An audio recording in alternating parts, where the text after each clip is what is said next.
सो आज हम स्टार्ट करने वाले इंफ्रारेड रेडिएशन।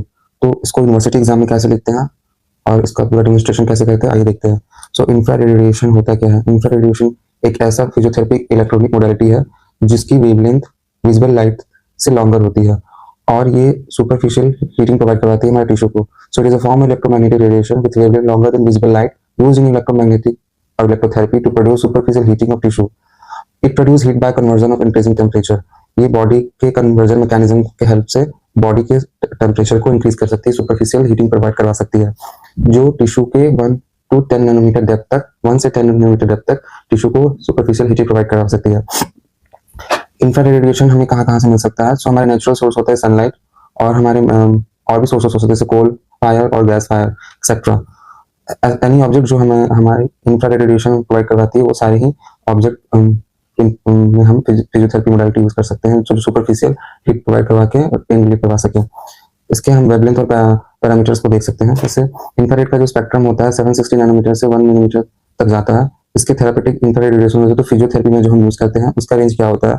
तो इंफ्रारेड ए जो होता है वो नियर इंफ्रारेड होता है। इसकी वेवलेंथ होती है 760 टू 1400 नैनोमीटर, जिसका पेनिट्रेशन 5 to 10 नैनोमीटर तक होता है बॉडी में, और इसको हम फिजियोथेरेपी में सुपरफिशियल हीटिंग के लिए यूज करते हैं।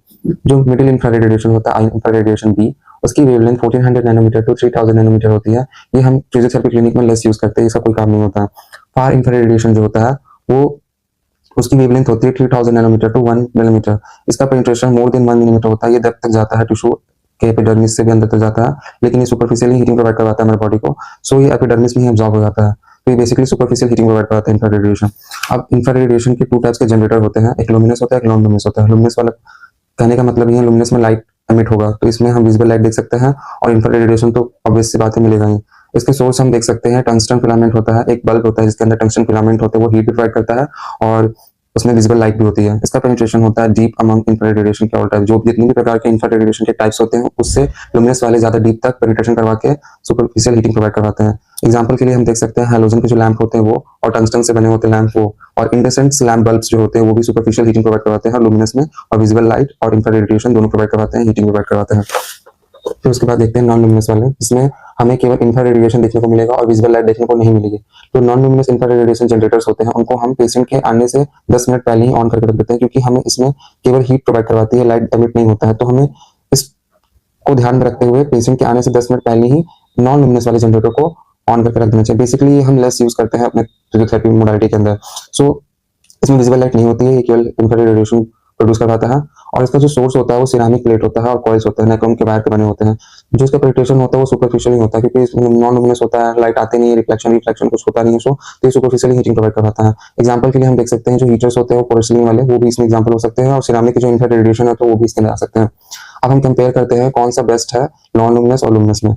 तो हम रेडिएशन देखते हैं। रेडिएशन जो लुमिनस वाला होता है वो नियर इंफ्रारेड रेडिएशन के लिए होता है, और जो नॉन लुमिनस के लिए रेडिएशन होता है वो फार इंफ्रारेड रेडिएशन प्रोड्यूस करवाता है। लाइट एमिशन देखते हैं, लुमिनस वाला लाइट एमिशन ऑब्वियसली बात है, हमें देखा लुमिनस लाइट एमिट करवाता है, नॉन लुमिनस वाले में लाइट एमिट नहीं होती है।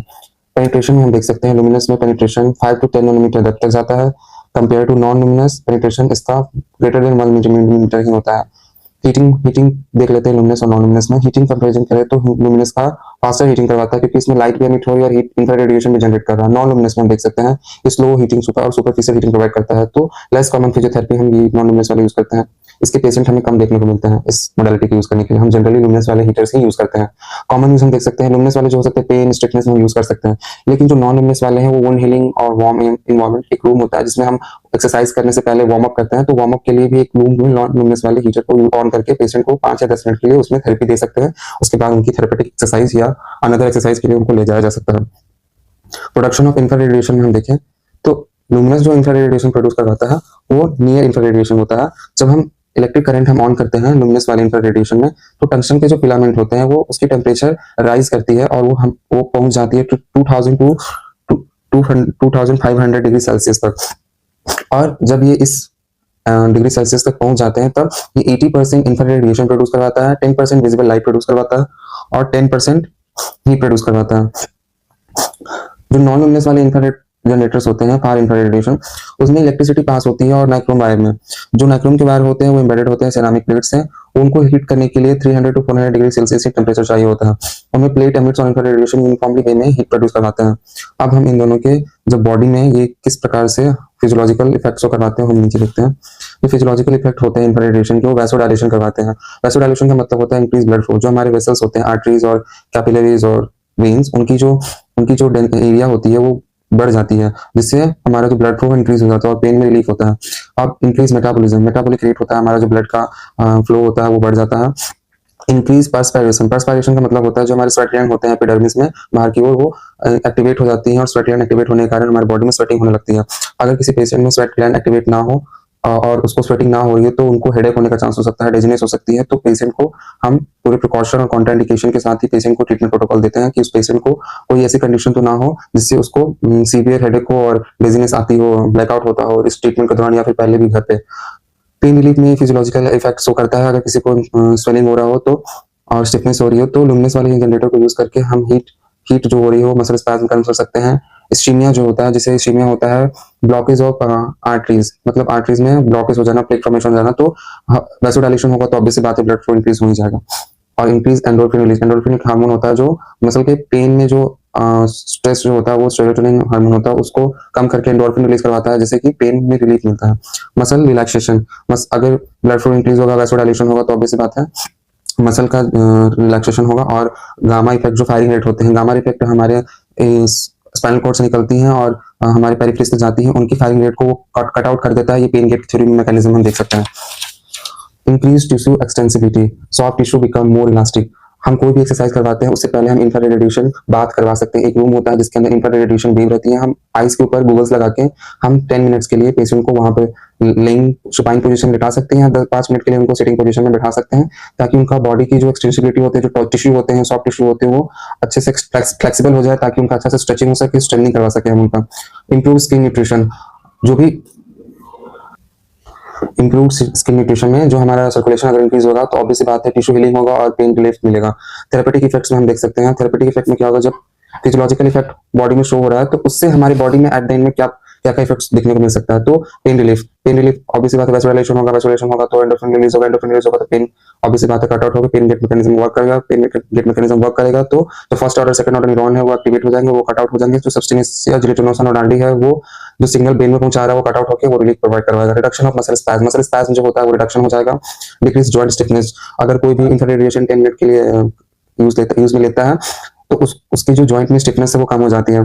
जो भी एडहेसिव कैप्सुलाइटिस जो फ्रोजन शोल्डर होता है उसमें भी हम यूज करवा के मसल में स्टेबिलिटी स्ट्रेचिंग करवाने से पहले 10 मिनट के लिए ट्रीटमेंट दे सकते हैं। Enhance superficial blood flow, blood जो स्किन की सुपरफिशियल ब्लड हो, कोई भी डिजीज होने जैसे रेनॉल्ड्स डिजीज होता है, फ्रोस्टबाइट होता है, फ्रोस्टबाइट का फर्स्ट स्टेज में भी हम इंफ्रारेड रेडिएशन देके उन कैपिलरीज में ब्लड का फ्लो इंक्रीज करवा सकते हैं वैसोडाइलेशन के through. Help in healing chronic wounds जो होते हैं वो जो ठीक नहीं हो जाते हैं, डिटॉक्सिफिकेशन के लिए हम सुपरफिशियल हीटिंग देते हैं ताकि उसके जो बैक्टीरिया होते हैं वो डाई कर जाते हैं और डिटॉक्सिफिकेशन अच्छे से होकर वुंड हीलिंग हो जाएगा।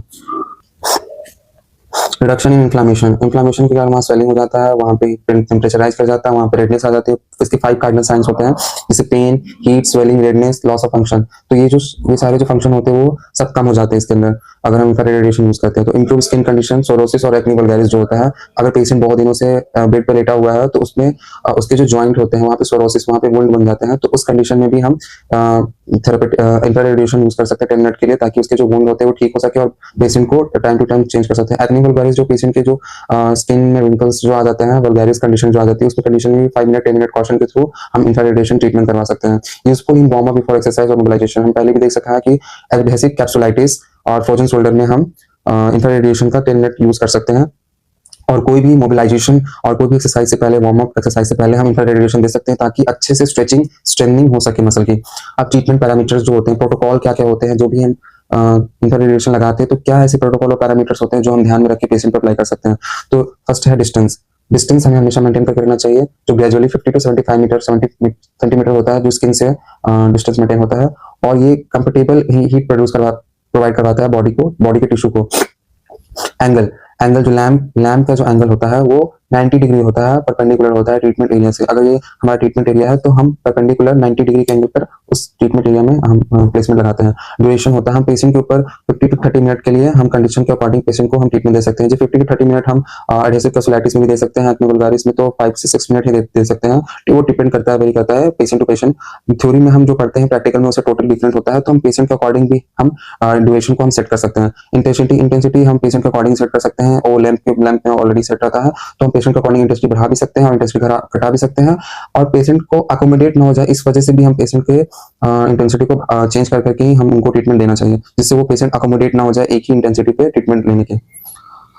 फ्रीक्वेंसी होती है वो हम डेली भी दे सकते हैं, अल्टरनेट भी दे सकते हैं, और क्रोनिक कंडीशन में हम पेशेंट को 3 to 5 डेज पर वीक भी दे सकते हैं। अब इंडिकेशन मतलब होता है किन किन कंडीशन में हम पेशेंट को इंफ्रारेड रेडिएशन दे सकते हैं।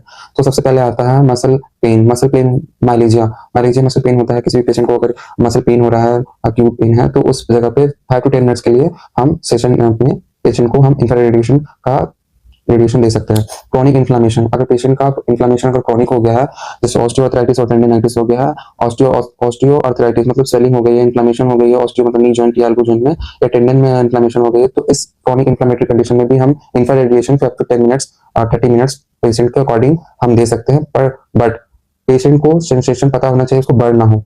मसल स्पैज में भी हम इंफ्रारेडिएशन थेरेपी दे सकते हैं। फिब्रोमाइल्जिया एक ऐसा कंडीशन मस्कुलर स्केलेटल डिसऑर्डर होता है जिसमें पेशेंट को पेन होता है बॉडी में और हमें उसका डायग्नोसिस पता नहीं होता है, तो उस कंडीशन में भी हम ट्रीटमेंट प्रोटोकॉल चला सकते हैं, लेकिन हमें पूरे प्रिकॉशन उस पर ध्यान रखते ही फिब्रोमाइल्जिया कंडीशन में हम इंफ्रारेडिएशन का यूज करना चाहिए। बैक एंड नेक पेन, अगर पेशेंट को नेक पेन हो रहा है, बैक पेन हो रहा है, नेक में स्पॉन्डिलोलाइसिस हो गया है, बैक में पेन हो रहा है, तो एक्यूट कंडीशन में हम इस पे इंफ्रारेडिएशन का यूज कर सकते हैं। वुंड हीलिंग में वार्म इंफ्रारेडिएशन फॉर क्रॉनिक अल्सर में भी हम इंफ्रारेडिएशन का यूज कर सकते हैं। ये हेल्पफुल होता है अल्सर्स को डिटॉक्सिफिकेशन के लिए। बॉडी स्ट्रेचिंग और मोबिलाइजेशन, हम पहले ही देख चुके हैं, स्ट्रेचिंग से पहले और मोबिलाइजेशन से पहले हम वार्म अप एक्सरसाइज से पहले भी हम 10 मिनट के लिए इंफ्रारेडिएशन का यूज कर सकते हैं। रेनॉल्ड्स डिजीज क्या होता है, जो उसमें हमारे स्मॉल जॉइंट्स होते हैं, उसमें जो ब्लड की वेसल्स की कैपिलरीज होती है, वहां पे ब्लड पहुंच नहीं पाता, वहां की मसल्स जो टिश्यू होती है वो धीरे धीरे डिके हो जाती है और डेथ होने लगती है, तो वहाँ प्रोक्सिया हो जाता है, इश्चेमिया हो जाता है, नेक्रोसिस हो जाता है और गैंग्रीन होता है, या फिर फ्रॉस्ट बाइट हो जाता है।